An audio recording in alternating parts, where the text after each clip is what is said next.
Dance story. This is Special K, and I'm so happy and grateful that all of you have tuned in today live on this episode with Dr. Kala from Malaysia. Thank you for tuning in, Doctor. How are you doing? Hi, I'm good, Kartika. How are you? I am great. Thank you so much. இன்னைக்கு வந்து ஒரு பயங்கரமான topic வச்சிருக்கோம் கரெக்ட்டா bipolar mood disorder. This is something very very close to my heart. I have a lot of questions that I want to ask you, but before to all the questions I want to just get a lot of information from you. It's going to be a kutti master class almost, all right? So Dr. Suriya Kala is a psychiatrist, a medical officer in the psychiatry department in Sungai Buloh Hospital in Malaysia. She's also a frontliner for COVID-19, the scenario whole thing. So thank you so much for your service, Doctor. How are you? Thank you so much for your service is what I'm saying. Yeah. Thank you. Welcome, Kartika. Thank you so much for giving me this opportunity actually. I think it's actually our second session, right? Yeah. It's really very helpful for me to educate people. I would say it's a public, not people who have no medical background. So information it's a very good platform. Thank you for giving me this opportunity. Yes. Nariya Pera actually reached out to me and told me, they got so much of immense value from our previous episode where we spoke about suicide education. We learned so much about it. And I think a lot of them even messaged me personally and saying, conveyed their thanks to you. So thank you so much for that. So this is the laugh, sing, dance story in the studio. We always start the song with a little bit of dancing. So are you ready to dance with me? Okay, hopefully. Okay, let's hit it.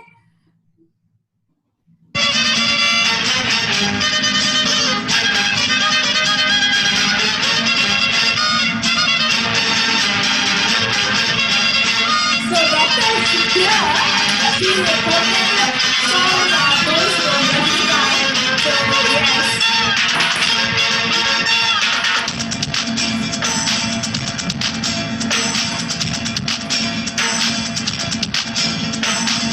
கம்மா கையை கட்டு புதுராகத்தே net கட்டு அடிரா கோடி மேளம் கொட்டு இந்த ராசாவின் நெஞ்ச தொட்டு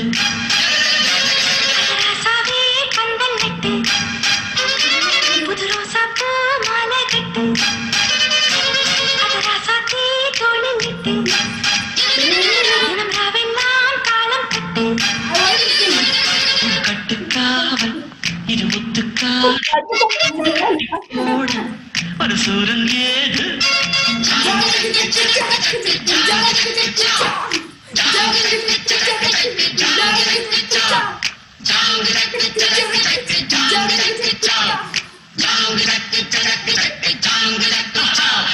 ராக்கம்மா கையை தட்டு புதுராகத்தே. I think Thank you so much. Like 25 years ago, I guess when I was 6 years old. Beautiful. Really, really nice. Thank you so much for doing that along with me. So, yes, let's go into today's topic, bipolar mood disorder. Now, can you tell us a little bit about what is this bipolar mood disorder? Okay, bipolar mood disorder, it's one of the most common, severe, and also persistent psychiatric illness. Persistent, Interesting that you use that word, persistent. And it generally affects about 46 million people globally. This is data that I got in somewhere in 2017's data, 46 million worldwide. Okay. There's actually a few types of bipolar. We call it manic bipolar, depression bipolar, rapid cycling, and cyclothymia. So இன்னைக்கு I'm going to talk about these two basic, which is bipolar, depression bipolar, and also manic phase of bipolar. Okay. Usually, very very frequently people mistake bipolar as just a normal mood swing. So I also have mood swings. How come it's not bipolar? And when somebody have a manic, they're in the manic phase of bipolar, they'll say that, oh, this person is actually very psychotic, but not knowing that they're actually having a manic phase in bipolar. And some of them, they'll be in the depressive phase of bipolar, and people tend to mistake it that they're having a major depressive disorder. So, in the matter konjam mistakes, when we miss certain things, it will go misdiagnosed, mistreatment, அதெல்லாம் நடக்கும். And they won't, the patients won't benefit properly. People won't benefit properly. So I want to talk a little bit about it. Okay? Yeah, first I want to, please go ahead. And I also would like to actually listen from a psychiatrist's point of view. How do you exactly diagnose? So this DSM, criteria, is this good enough? Or let's talk about that a little later. But let's just come ahead, go ahead with what you have prepared. Okay, you see, when I generally the mood swing, people tend to say it's just mood swing. You are just having mood swing. Suddenly you are happy. Sometimes you are sad. Okay, people can question. I have mood swings as well. So am I considered bipolar? Right? So how we actually usually explain in a very simple manner. I've done something. This is how we usually explain to our patients. Okay, can you see this clearly? Yes. Yeah. Okay. So can you see there's a smile face up here? Yeah. And there's a sad face. Okay. Yeah. So the green line is actually the mood of people who has no bipolar.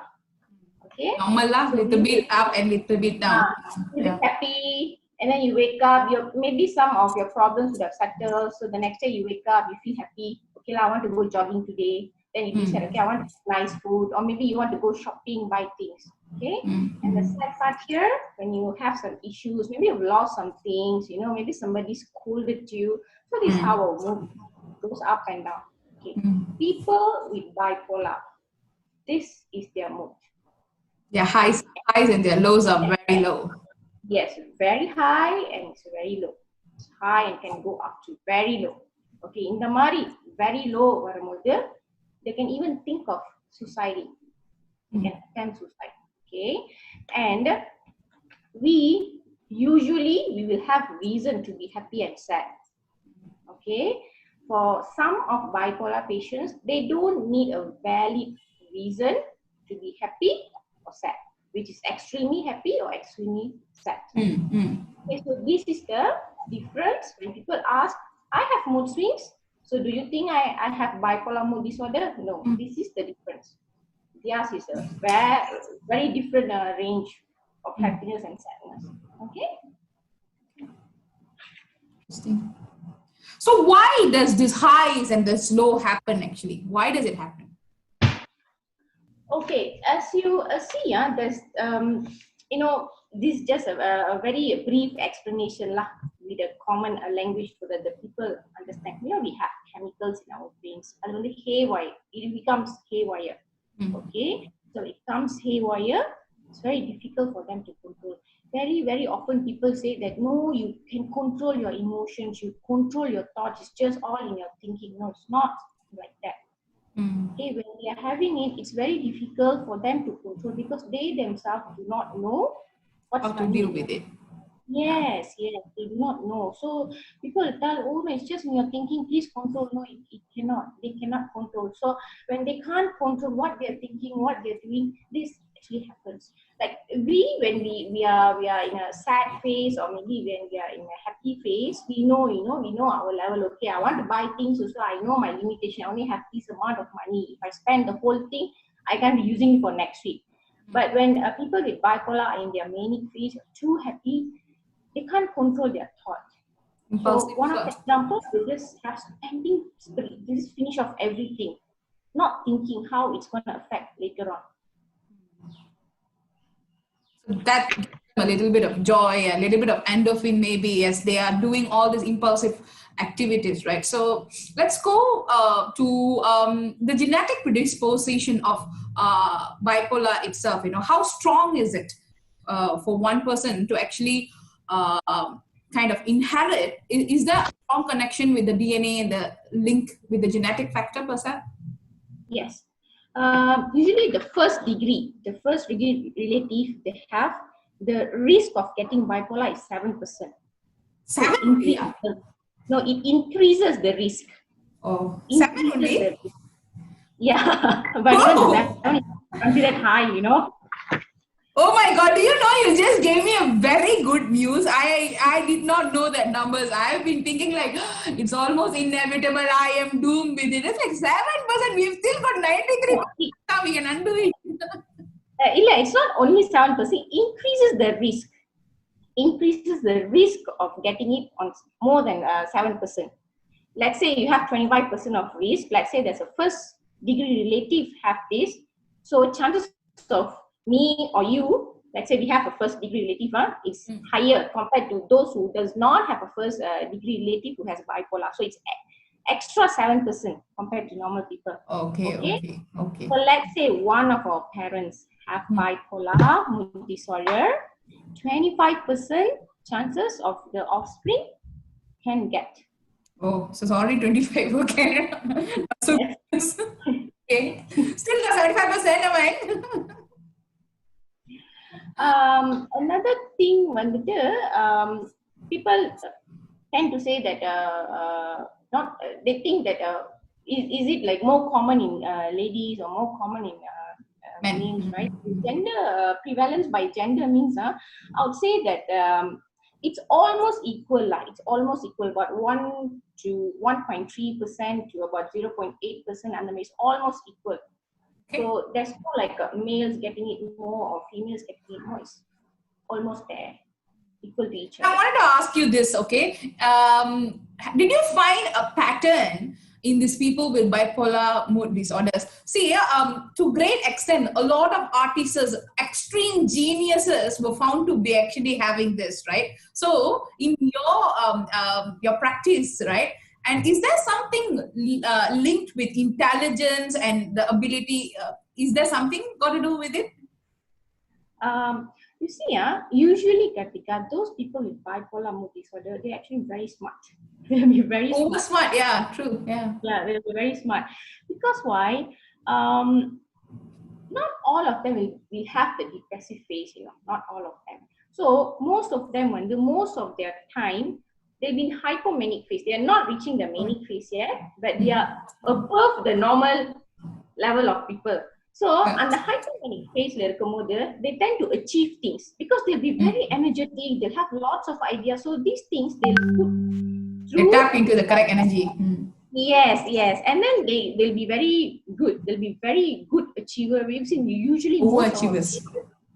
Most of our patients are good achievers. So this is one of the reasons why I also think, right, a lot of them don't really stick on to the regime of medication because there is a lot of issue of self-medication and they'll take what they think is necessary because they're too they're right. Always think they're right. No, I know things, I'm smart, so they will decide themselves. Yeah. So yeah, let's go ahead. So you say there are 4 types of what do you call it, bipolar mood disorders. One is the manic phase, one is the depressive phase, one is the cyclothymia, and one more is the rapid cycle. Rapid cycle. Now, can you just briefly tell what is cyclothymia and rapid cycle? Okay, cyclothymia. Just give me 1 second,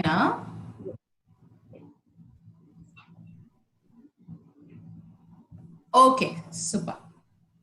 Are you able to see me? Yeah, give me a second.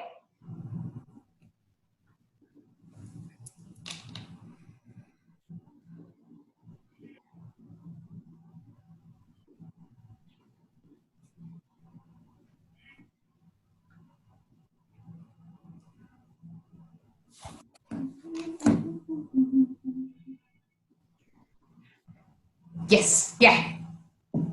Okay, bipolar, when you say cyclothymia, it has many episodes of, how do I say, manic and depressive phase, but it doesn't fulfill the criteria. It won't really fulfill. So, rapid cycling, it fulfills everything, the criteria for the manic episodes and depressive episodes, but it'll be more frequent, it'll be very frequent. the how people say like mood swings, right? But even the extreme mood swings, low and high, but enna it will fulfill the criteria for the diagnosis, like manic phase and depressive phase.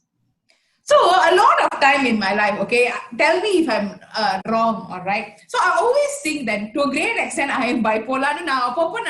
Okay, because my highs are very high and my lows are very low. But till today, truthfully, I've never taken any medication. I have gone to a psychiatrist and I've had a evaluation. And what they have told me is that I have MDD, right? Major depressive disorder. And, she put me on antidepressants. But see, I've got this aversion towards just benzos because in my family history, there's a huge benzo addiction, right? So I have never seen she come out of it or work, it did not serve her. So that addiction just kept, so எனக்கு ஏதோ ஒரு பயம், ஓகேவா, நானும் அந்த மாதிரி ஆயிருவேன். So I've got this, I kind of fought that entire depressive phase by doing a lot of sound healing, doing other various alternative modalities. I went for prayer groups, so supporting, which I did back. Now, I don't know, I keep playing this kind of thing, could I be bipolar? This kind of question I keep asking myself because my highs are high and my lows are low. And if I am, I can still function, you see, I still can come and do stuff like this. I've got this aversion towards, wanting, is this something that I'm making up in my mind or what do you think? No, usually, patients with bipolar வந்து manic phase episode என்ன சொல்லுவாங்க depressive phase அந்த மாதிரி இருந்துச்சுன்னா it will affect their functions, usually it affects their function. You see, I'll tell you, for example, a patient who has bipolar who are in manic phase வந்து they'll have this very elated mood. They'll be very happy, extremely happy. You can know the happiness, and it's not the normal happiness. They'll be laughing. But you see, எனக்கு வந்து ஒரு பெரிய question. I'm a bubbly person in a normal day itself. Okay, I am a bubbly person. So you can't really know when I'm really, because my normal state is now overall இப்படிதான் இருப்பேன். So is this manic? Sometimes I ask my question. No, definitely no.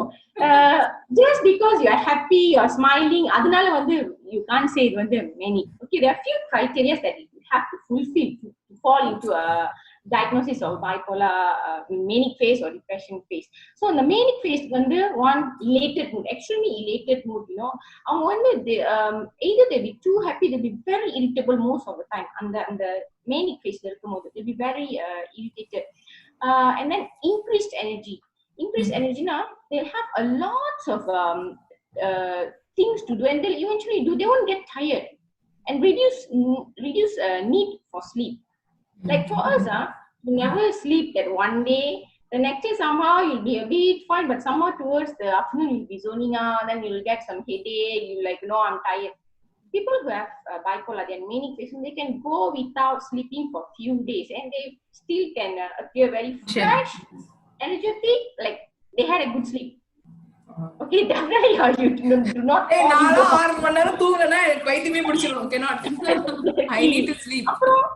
அப்புறம் this manic episode வந்து they'll have these grandiose ideas, grandiose delusion வரலாம். Sometimes it's just grandiose ideas, thinking that they're the most smartest people.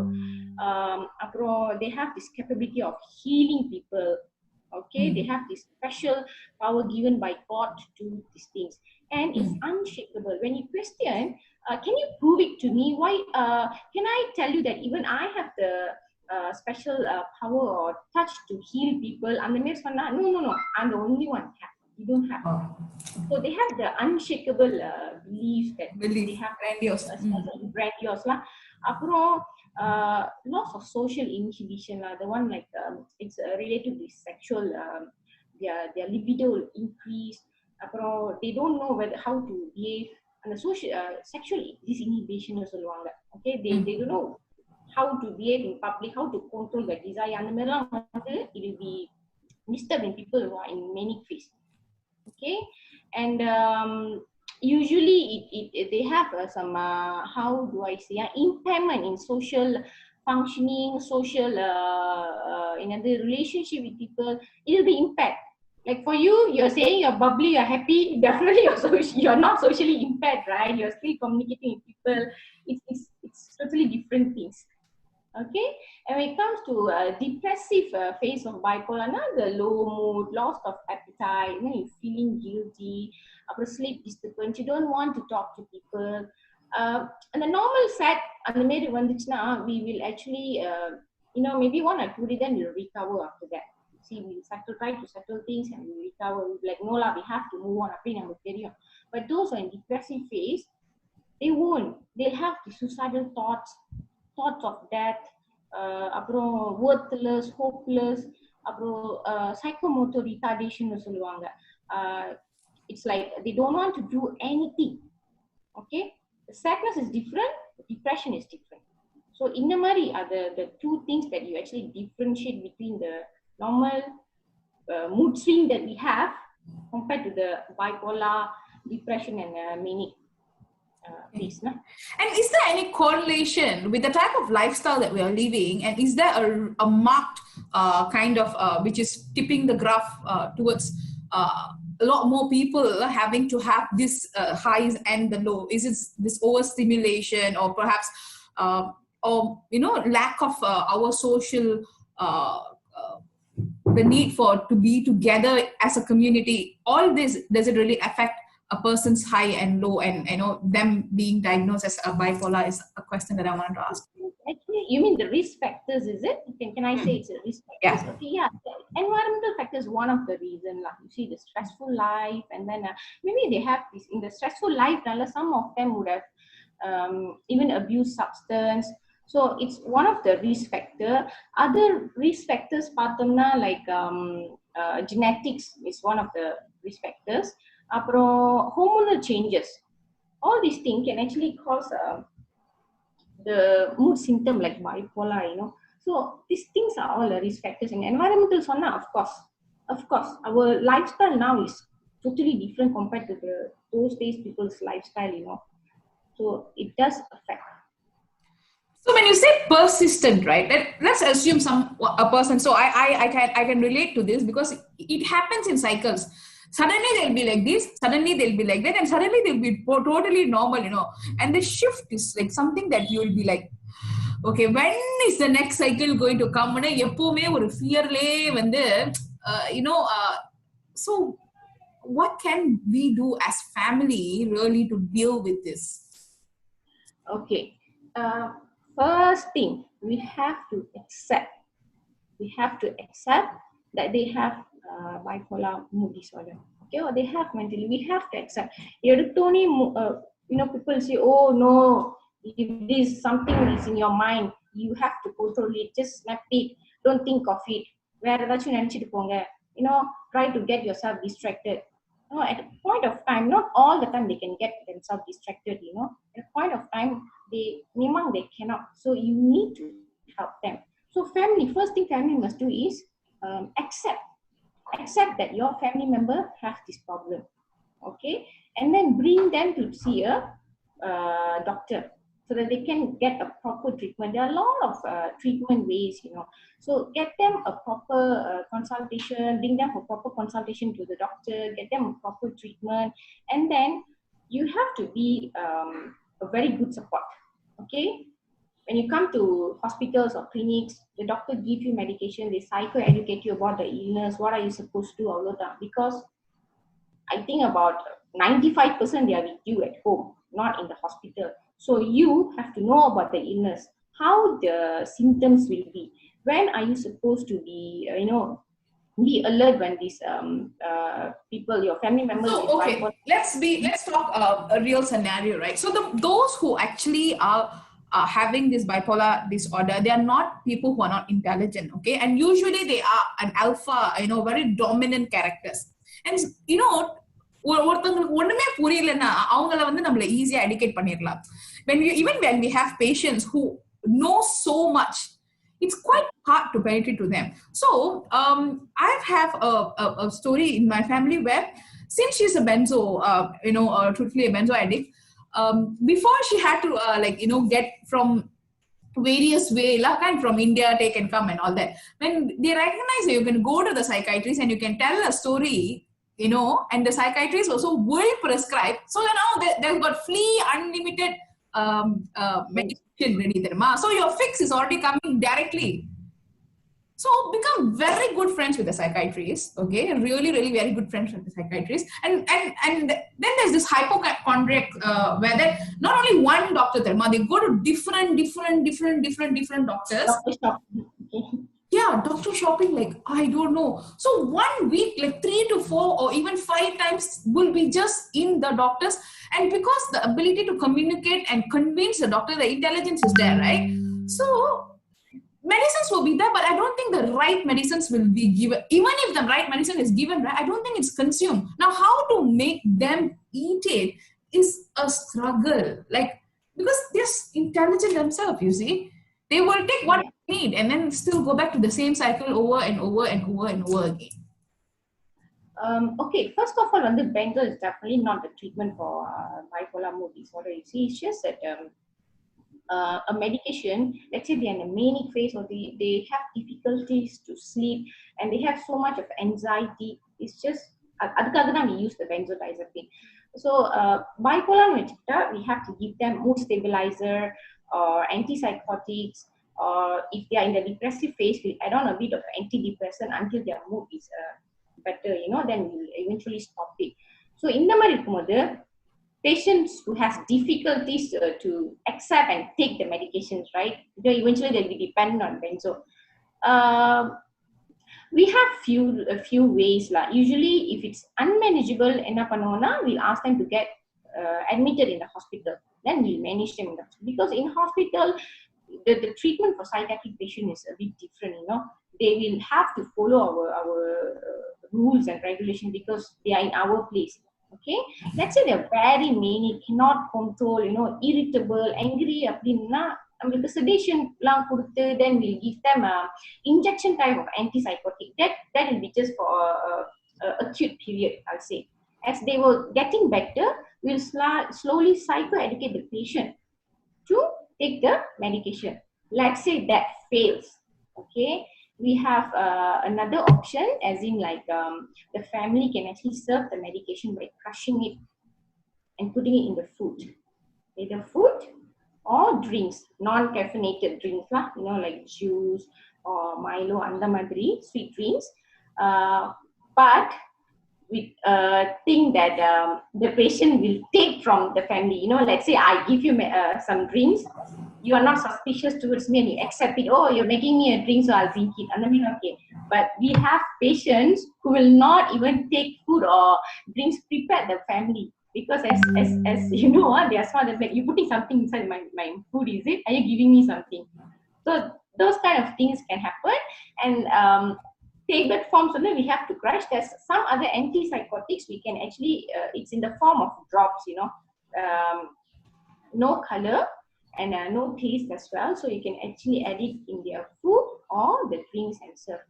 And worst comes to worst, if they do not want to listen and if they are in the manic phase, you cannot control them, they are harming themselves, they could harm other people around them, their family, admission is definitely indicated. And what we will do is we try to serve the medication. If it's not improving, then there's another option as electroconvulsive therapy. So these are the few options. And how effective is ECT really? Like, do you see them really improving according to your very own practice? Yes, they will improve. So far, most of my, I'd say like maybe 1 or 2 did not improve. I won't say they did not improve completely. They do improve, from manic phase, the aggressive, the irritable part, they can actually tone down a bit. But most of them, we have this one cycle. We always have to do the ECT in one cycle, few sessions. We call it one cycle. So when you do that, they are warded in our psychiatry ward. You give the ECT, they will eventually improve. They improve so much. It's just that the knowledge of people not knowing what electroconvulsive therapy, when they will think you just putting the current, the helmet with everything attached, all the wires, and you're getting very bad fits, right? So under fear. So when we explain what actually the electroconvulsive. So what happens during an ECT really? What really happens? Okay, usually there'll be NS team inside there, those people who actually sedate you, right? It's a very fast, very fast session. The NS team they'll be done in a OT or daycare OT. Okay.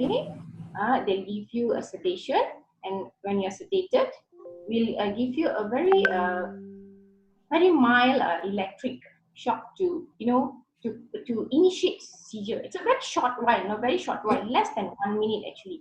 Okay. I've done the ECT so far my patients not more than 45 seconds or 50 seconds, never. It's always less than that. So very fast. So once they got the seizure, it resolves very fast. As I say, less than 40 seconds and the seizure resolve pantone, the NS will reverse back, wake them up, and done. So when you what happens when the seizure? What really happens when these people are put to seizure? It rearrange, reboot the chemicals, because when you have seizures, right, things get rebooted, the chemicals. So அது இது பண்ணும்போது rearrange பண்ணோம். I mean, I'm saying in a very common way. Yeah. I understand. Yeah. அந்த reboot பண்ற மாதிரி நம்ம எப்படி reboot பண்றோமோ அந்த seizure அந்த chemicalsலாம் இது பண்ணோனே, so you get better. Oh, okay. Interesting. So this is something that we can really look into. Wow, that's new knowledge to me. So for although I've not seen ECT before, right? So I've always had, it's a very painful procedure to go through, and they tie you up, it's still that kind of stigma is still there. You see, when you actually paint a picture that no, it's going to be an OT where you probably won't even realize that it's happening, and they won't remember. It's like basically like going for a surgery, to just fix something. Very fast. In fact, they have this daycare where patient comes, does the ECT, and then go back after that. Anikate. It's just a half-day procedure. Finish, go back, and they are fine. So in the mari we usually do for stable patients who are improving very well with ECT. When you do that one session of ECT, they've improved so much. So you do that for them monthly or maybe 2 weekly or 3 weekly daycare basis. And acute, very bad condition, we will actually do the intensive, one cycle of. So who are these people that actually can get? So all those schizophrenic. What are the other classifications of patients that actually go for ECT? Sorry, this is a little bit diverting. It's just interesting. Okay. Usually when the schizophrenia, but schizophrenia not very much. We always will try with medications. Let's say there's no improvement at all, then we will proceed with ECT. Bipolar, schizophrenia, and the main thing depression very highly suicidal. Okay, there are patients they'll be suicidal, they come to the ward, we start them with medication, we start them with psychoeducation, counseling, psychologists, they get better. But there are some patients still cannot get better. They cannot. They will still be having very strong suicidal ideation. So that's very a very strong indication to do ECT. And amazingly, in a very strong suicidal patients, they will always improve with ECT. Okay, that is some food for thought. Now, probably this is something that I have not, been open towards. And can a family member actually speak to the psychiatrist, and can the decision making being done by what being said by the family? Because the communication of what the patient is telling to the psychiatrist is very filtered and not the truth, which is what. So will the psychiatrist actually listen to the family members? Is something that I've always asked. Usually we always need history, history from the family members. Usually, like how at the hospital when we see patients, we'll see with the family. Sometimes the patient themselves will say, no, I don't want my family to come inside. I want to so so there's a very strong thing. No, you cannot come. Yes. So there are certain few times like family will say, I need to see the doctor. So we'll send the patient outside, and then the family will come and talk to us and explain what the patient is actually doing. Sometimes the patient will not allow the family to see us. Okay, so in that case, when there are certain times the family members will know our names. So when they leave, maybe outside or something, they'll actually give a call to the clinic and ask to connect to us, and we can explain. They'll explain about the real situations, what the patient is doing actually under Mary. And there are few times when the family actually will write a small notes and put it together with the appointment card. So all these things happens, and we will trust the family because we know patients when they are not well, they can manipulate things, you know. So the people, relevant the information, it has to be from the family because they were living together with the patient. Sometimes the patient will come alone. So what we will do is we will give a call to the family. We also will give a call to the family and ask what is actually happening. Okay. It's not that we don't want to trust the patients, but to be on the safe side because you always want the best for the patients, right? Yeah, and that is so true. And I think most of the time, it is very, very helpful. But when I keep seeing the pattern repeating over, like you said, it's persistent over the years. It's not something that happens now and then it leaves. There will be some phases where 6 months will be okay. Then again, you come back and you have to go and, same thing over and over again. It becomes really, really taxing as a family member because you know what? They are walking with swords and literally they just want to other people to feel the pain that they want to feel. So there's a lot of emotional blackmail which comes around. They want to pull you into the mess. They want you to really react and தேவையில்லாம விஷயங்கள் நடக்கும். So these are the times, like for me, truthfully, I have still don't have the ability to sit and talk empathetically or say what this is what you're going through. I understand, and because it has not worked for all this while, and I have come to a point, what I think you have to step up your game and really take 100% responsibility of yourself. If you want to become better, I think you need to really recognize, because the help is there. We are all ready to help, but right now you're not allowing us to help you. But what you're doing is you're hurting us when you're coming to help you. So if that is the case, I am going to maintain a safe distance because I don't want to become this. So this is my personal basically and I'm sure a lot of people can actually relate to this, because this is a pattern between everyone who's suffering. There's a lot of emotional drama that happens around, which really kind of changes the dynamic of the family, and that affects the mental health not only of that particular person but the family and the society, and it becomes a pandemic almost, truthfully. So how can we actually help or cope with these people is again another question. That person itself, how they can cope, and how the family members can cope. Okay, the person itself, that's why I say they have to accept, but usually because of the ongoing stigma for many years, they don't want to accept that they have a psychiatric illness. Okay, so it's actually very difficult to make them understand. No matter how educated you are, அது வந்து somehow really will affect them. Okay, எப்படின்னா psycho education. இப்போ வந்து they'll say that no, I'm not having bipolar, I'm just having anxiety. I'm not mentally ill. It's just that I'm stressed. Okay, I'm having a sleep issues. And the main we'll try to approach how do I say non-medical way. Okay, so let's to take medication. So does can we also treat what they call it bipolar mode disorder without intervention of just medical per se? What are the other alternative modalities that has worked and has been proven to be successful? Okay, non-pharmaco is based on the severity of the illness. Let's say they are in the main phase, even in hypomanic phase or depressive phase. Depressive means very depressed. You cannot like the psychotherapy which it won't help. Okay, so non-pharmaco when they are on medication on board, if this for the severe case and they are on medication on board and they are improving time you can actually give this non-pharmaco treatment like psychotherapy or behavioral therapy, and then we can sit and explain to them what is your issue. Okay, you have to concentrate. If you're not taking medication, how is it going to affect your life later on. It's going to affect your job, your education, your whole life, your family life, relationship. If they are not in a state of listening to these people, you cannot give non-pharmacotherapy. You have to give pharmacotherapy. You have to treat them with medication, be it antipsychotic, injection type of antipsychotic, the drops type, or even admission, then you proceed with electroconvulsive therapy. It depends on the severity. For family,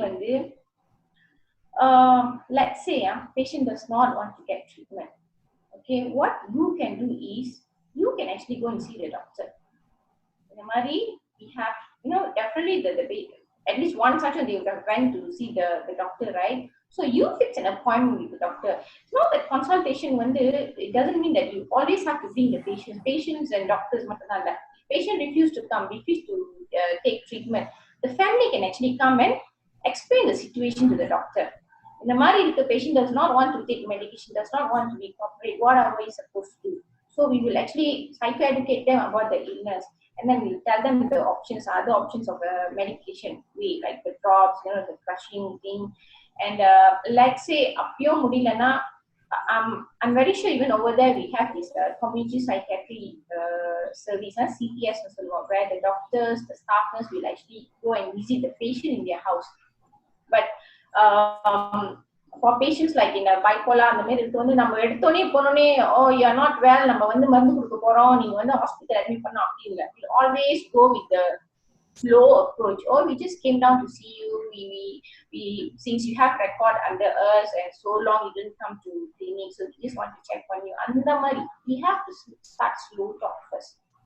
Okay, and families, I know it's very, very overwhelming. It's very tiring to deal with patients who have psychiatric illness, bipolar. They would say that they are right all the time. They are well. They are achieving. They actually say, no. If you're saying I'm having bipolar, how can I work? How can I study? How can I complete my masters? Or being on there, you have to accept they have bipolar and slowly do things. When they say I'm like this, don't go against them. Don't go against them and say that no, you're not well. You are having some illness. That's why you're talking like that. No, you cannot do that. They say, yeah, I'm like this. Say yes. Agree to that first. Then build a rapport. So நீங்க A சொன்னோம்னா நம்ம B சொன்னோம்னு வெச்சுக்கோங்களேன். They'll say it's always opposite, right? So they will not ever have a rapport, with us. நம்ம என்ன சொன்னாலும் கேட்க போறது இல்ல. So build the rapport. Say yes to whatever things. Okay, except for things that life threatening lah. I'm gonna do this now. Yes, அப்படின்னு சொல்ல முடியாது. So இந்த மாதிரி non life threatening or no harming situation இருக்கும்போது, if they say something, just agree with that. Build the rapport and have a slow talk. It's very difficult, but start building a rapport with them. At least on the 5 family members, maybe one person have a rapport with that patient means they can slowly do something. How you talk is you psychoeducate. You try to give some future positive look you have to give to the patients. Oh, you're not taking this. You see how are you wasting your money? You see how you're not able to buy a car. You see how you're not able to sustain relationship. Let's say you're doing this. Your life could be like this. Last time you were working. Now you're not working. So do you want to work again? This is the way that how we approach the patients. So they'll try to recall back how beautiful life was, earlier. Oh yeah, I think I want to get better. I want to be back like how I used to be. So even a small thoughts will eventually change their mind. But as I say, if it's very severe, very bad, life-threatening, self-harming, you cannot talk. Bring them to hospital, get admission, and get them treated. Yeah, so I actually have done that before. I've taken, I said it's just too much. We can't deal with it because it's very suicidal. Every time I come back, catching, putting a whole big bottle inside the mouth, trying to swallow. And then that's always in front, So to just make a scene, right, or bringing for gastric lavage in the middle of the night, So it's just very tiring or very overdose and then driving and getting into like, slept over in the car while driving and stuff like that, right? It's just so frustrating. And like, to a great extent, there was one point when I said, you know what, I can't deal with it. And I took her to a psychiatric hospital and I got her admitted. And there she sits, so like nothing, huh? So you call me crazy, right? This is what you want, right? There, everybody is crazy and you call me crazy. So again, it's again fire back to me only. This is what you wanted, right? Yeah. So, and until today, you are the person who called me crazy, what? You are the person who called me crazy, what? I was like, I'm trying to help you, but you're not allowing me to come even near you. So it's a lifelong battle and I still don't know how to deal with it, and even today we are so far away from in a different place. She'll dip her hand into hot oil and say, I feel like dying. Like, what am I supposed to do? Okay. Is whoever this person you're telling about, are they on a proper treatment? First of all, are they on proper treatment? I doubt they're on I doubt they're on a mood stabilizer or maybe antidepressant or any antipsychotic. Like as you said, if they are benzo dependent, they'll always think about I just want to take a benzo, I want to sleep, I want to relax myself. Okay, in the married people somebody has to do something. Like the family have to like forcefully bring them to the hospital, get themselves admitted. It's very difficult for if it's difficult for the family to explain, to prove to the doctors or somebody, and the patients as I say, they'll be very smart to manipulate. They'll go there, they'll behave very well, they say, I'm fine. Yeah. So you can actually record. You can actually secretly record. You don't have to be video or what, maybe even a voice recorder, because we will understand the patients, they are doing these things, so we know they are not well. So அந்த மாதிரி இருக்கிறப்ப you have to find one family figure who the patient is scared of. இவங்க சொன்னா கேட்பாங்க, மிரட்டினா கேட்பாங்க. அந்த மாதிரி இருக்கவங்க the family has to take care of the medication. நம்ம சொல்லுவோம் சில patient they are good, they know that they have to take medication because they have lived in a very proper well maintained life, stable on life இருக்கிறப்ப they know how it feels to go down or go up and come back to the normal, so they know I have to take medication. Some patients they won't know it. So and ஒரு figure, ஒரு family figure எப்பவுமே இருக்கணும், somebody that this patient will actually listen to the family. They have to serve the medications and the money. But still, I think that is still a challenge. And recently, Deepika Padukone, right? So she came out and said that, she is such a figure, right? And she is struggling with bipolar disorder. Now, do you think, okay, as beautiful and as excellent as an overachiever, and how many people idolize her, even she is going through the darkness, and when she is going through that polarities within her, I doubt it's going to be easy for people to actually convince her to do things, because she is such a powerful woman herself. So how do you convince a person like this? Is a continuous battle, unless and until to me, I have come to recognize that. See, I think one of the bravest thing that Deepika Padukone has done is that she has come forward and said, you know what, I have this, I accept it, and I recognize that there are going to be polarities within me, but I'm willing to seek the help that is necessary for me. And I think that awareness is what changes the game altogether, is something that I believe in.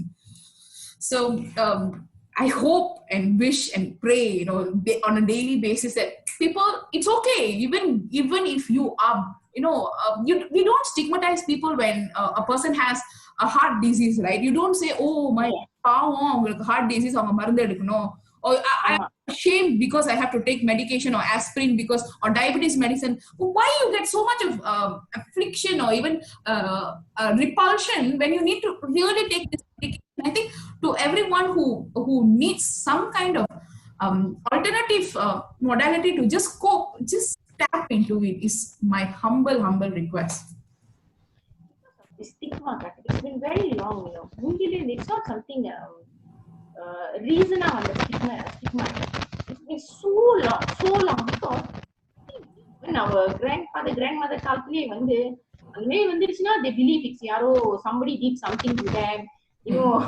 அந்த மாதிரி beliefல வந்து how they treat, ஒன்னு they'll bring to this temple treat, and if they are not getting அப்புறம் ஏதாச்சும் என்னது what they call AV விட்டுட்டாங்க அந்த மாதிரிலாம் they tend to say, you know, something.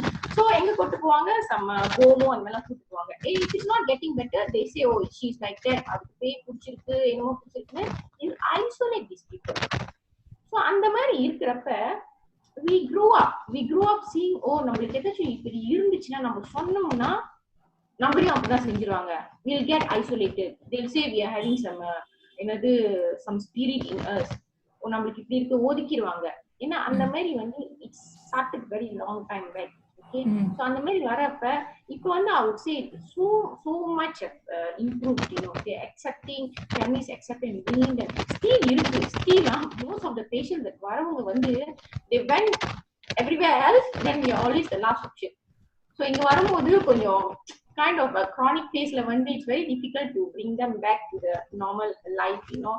So இந்த மாதிரி இருக்கிறப்ப you can't blame the patient 100% in the stigma. So number a person who has no mental illness, we should not have stigma towards them, we have to help them. ஆனாதான் அவங்க வந்து oh there are people who are not judgmental, நம்மள வந்து they are not thinking that oh this person has mental illness, this person is dangerous, we shouldn't go near them, அந்த மாதிரி யாரும் நம்ம நினைக்கல. So there are people who is actually listening to us, who are not judgmental, so I can actually voice out, I can tell them what's my problem, I can ask help from them. அந்த மாதிரி வந்து both ways நம்பிக்கை வரும், and have this trust, things can get very smooth. You know, like recently I this one of this actor, this Bollywood actor, I think committed suicide, right? Yeah. So I saw a lot of posts after that thing happened, a lot of people doing videos, you know, Facebook videos, Insta videos, you have to ask help, you know, asking help is the bravest thing, don't keep it to yourself, you know, can I ask you one thing?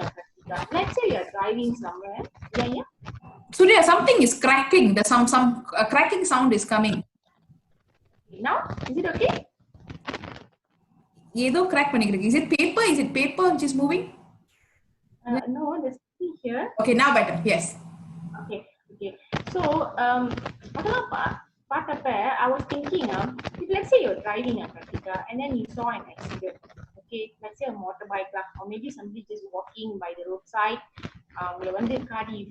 motorbike, they fall down, they had a fractured limb or maybe fractured arms or anything, they'll be screaming in pain. So do you expect them to call the ambulance or call their family members to come and help them, or you as a passerby, a total stranger, what will you do? Wow. That's a great revelation. Yeah. Right? No, we are total stranger, definitely go and help them. Okay. So other than this, people these are people who have mental pain. Mental pain is you can't expect them to go and shout, I'm having depression, I'm having a bipolar, and I'm having some problem, please come and help. You don't expect them. Okay? Very bad sound ஏதோ ஆகுதுமா கண்ணா ஏதோ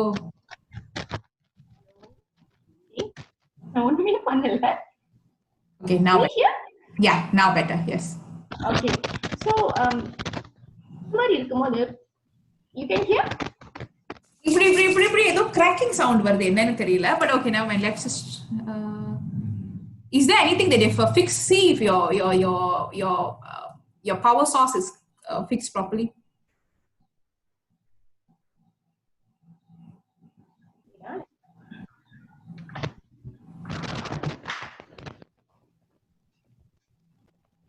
பேசுங்க. Hello? Yeah, better. Can you hear me? Yes. Okay. So where was I? So we, and the very mental pain, the mental pain now, what I'm saying is they were not going to call and ask for help. Yeah, so we are the ones who not everybody can do that.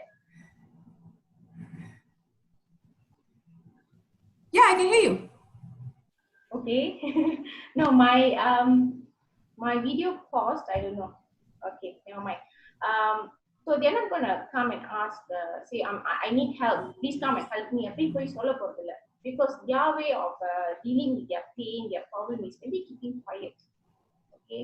So we, as a public, maybe friend, family, spouse, what are we supposed to do is we have to notice the changes in them. நம்மளுக்கு கண்டிப்பா தெரியும் there's something wrong with these people. Okay, you go and ask them. Sometimes just asking, are you okay, it will really help them, really help them. So if they say they need help, they are in problem, you try to source to a proper way, don't just say, okay, I'm here, I can do anything அப்படின்னு இல்ல. You have to know if these people is really in a big problem, as in like they need a doctor's attention, they need medication, or maybe they need some psychologist to attend to them. Now you have to arrange for that. Okay, நம்ம சும்மா போயிட்டு I'm here for you to talk அப்படின்னு சொல்லிட்டு maybe one day after that you are not there, means it's not going to help them. It's not going to help them. So when people put all the things, help them. If you are in depression, if you are having any problem, ask help. Yes, I understand that not all people are mind readers. Neither.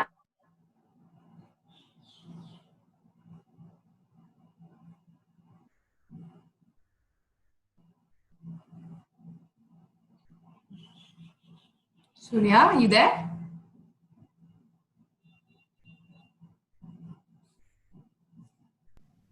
Okay, sorry about the technical or konja lighter technical difficulty in there. So we have rejoined, and yeah, so like you mentioned, it's very important for us, and thank you for telling me that just treat them like exactly how a person who is going through a emergency crisis would be. They will not be able or have that ability to actually ask for help. So I think a way probably is really find of a more intellectual way to help them is something that I'm going to kind of embed into me, and probably hopefully be able to help those who are suffering. Now, let's just go again through the different types of bipolar again, so that we just have a clear understanding, shall we? Okay, there's actually 4 types of bipolar disorder. Okay. The phase of it: manic, depressive phase, and cyclothymia, and also what they call that, rapid cycling.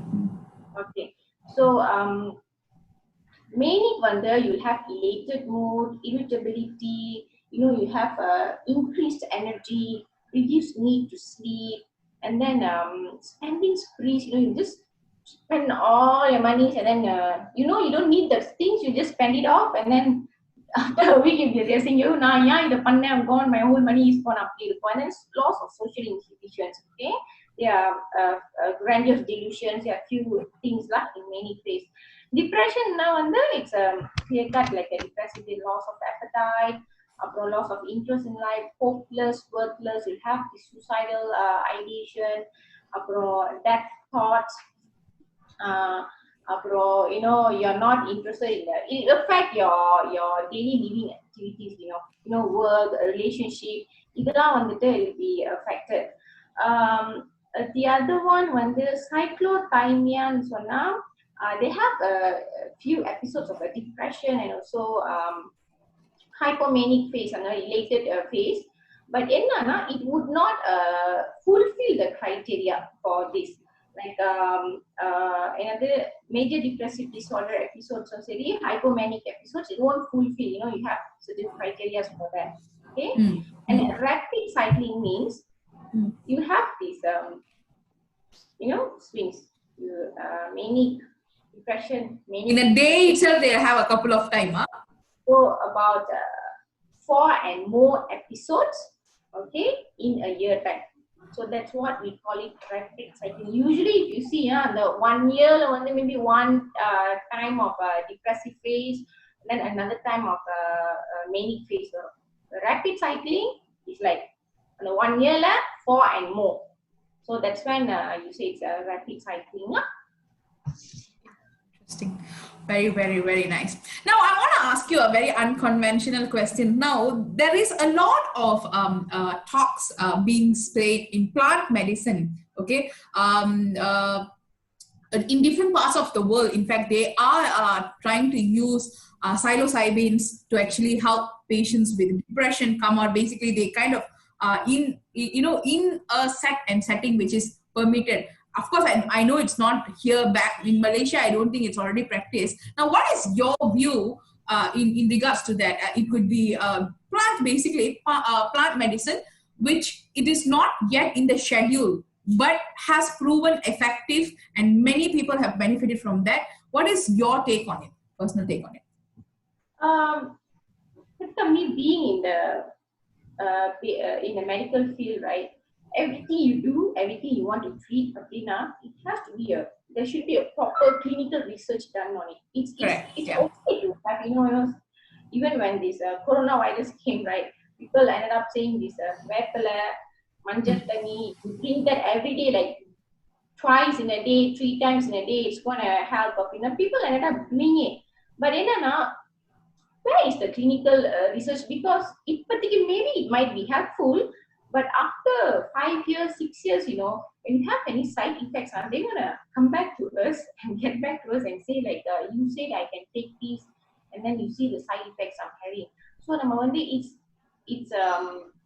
it's acceptable if there's enough clinical research and studies done with people, with patients, and if it's acceptable by the drug, the organization and everything, of course it's okay to do it.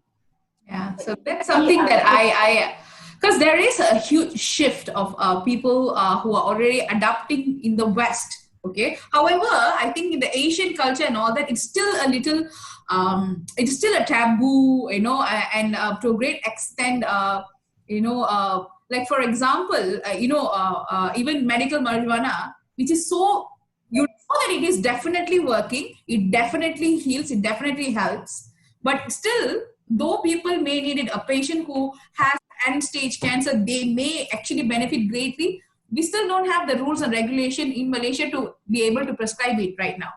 Yes.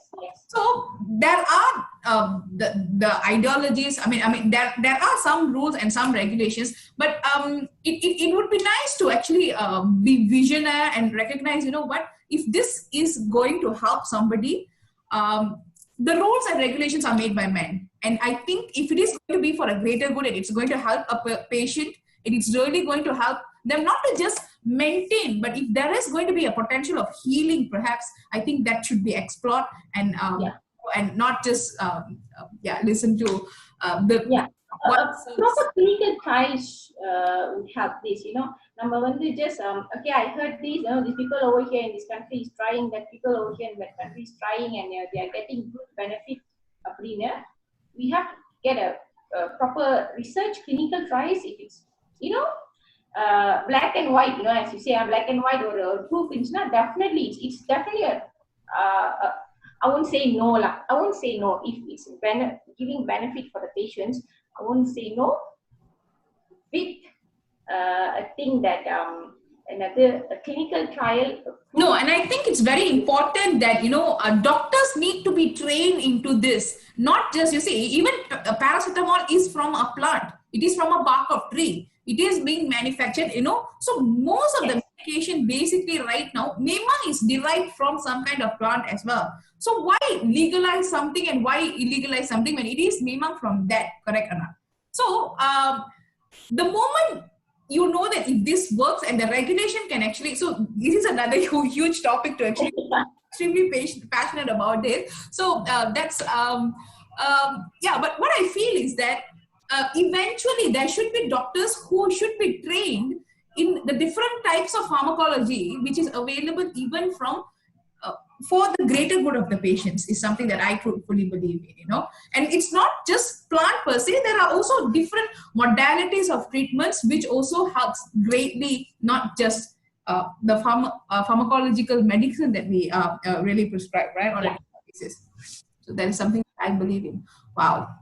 So it's been great. It's been wonderful talking about bipolar mood disorder.